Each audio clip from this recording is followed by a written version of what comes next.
জানেন, অনেক বউ আছে যারা স্বামীর অঢেল টাকা পয়সা লাগবে এটা কখনো চায় না, আবার স্বামীর সোশ্যাল স্ট্যাটাস কেন হাই না এটা কখনো চিন্তাও করে না। বরং কিছু কিছু বউ প্রত্যাশা করে তার স্বামী বাসায় আসার সময় তার জন্য একটা করে গোলাপ নিয়ে আসবে, হুটহাট করে তাকে স্পেশাল ফিল করাবে। আবার কিছু সময় মেয়েরা কিন্তু প্রায়োরিটিও চায়, তার সাথে চায় তাদের যখন হুটহাট করে মন খারাপ হয় স্বামী যেন তাদের সান্ত্বনা দেয়। অনেক স্বামী আবার স্ত্রীর মন খারাপ দেখলে বালিশের অন্য পাশে ফিরে ঘুমিয়ে যায়। এতে যে স্ত্রীরা কতটা কষ্ট পায় এটা অনেক স্বামীরা কিন্তু টেরই পায় না। সত্যি কথা বলতে কি, কিছু কিছু স্ত্রীর চাহিদা এতটাই কম যে স্বামীদের কাছে মনে হয় না যে এগুলা কোনো চাহিদার মধ্যে পড়ে।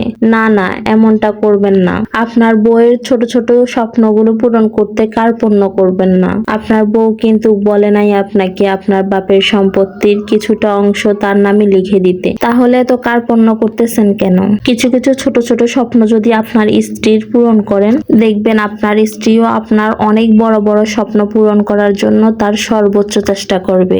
একটা কথা তো জানেন, মেয়েরা জন্মগতভাবে আবেগী, তাই বিরক্তি না হয়ে মেয়েদের আবেগকে যতটা গুরুত্ব দিবেন, ওই আবেগে আবেগিত হয়ে মেয়েটা আপনাকে হাজার গুণ গুরুত্ব দিবে।